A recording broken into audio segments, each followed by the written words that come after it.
The gentleman from Tennessee is recognized for as much time as he wishes to use. I thank the Speaker and I thank the Chairman and the Ranking Member. As mentioned, the James K. Polk Presidential Home Study Act would require the Department of Interior to study adding our 11th president's only surviving residence to the National Park Service.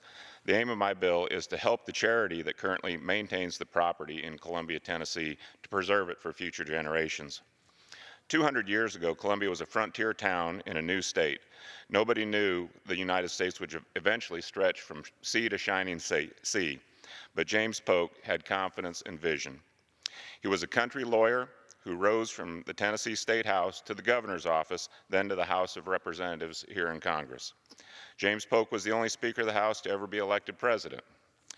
Polk oversaw the establishment of the U.S. Naval Academy, the Smithsonian Institution, and the Department of the Interior. Most importantly, he fulfilled his promise to Western settlers to expand the country's boundaries to the Pacific. Without James Polk's contributions, the United States might not look like it does today, a strong, prosperous nation spanning a continent.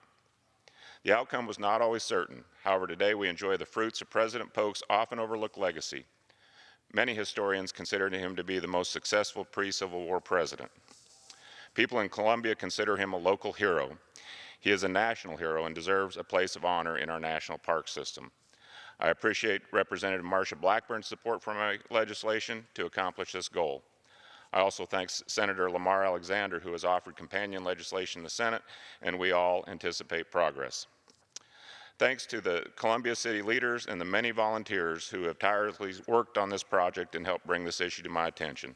We all look forward to its continued prosperity and recognition. And Mr. Chairman, with that, I yield back.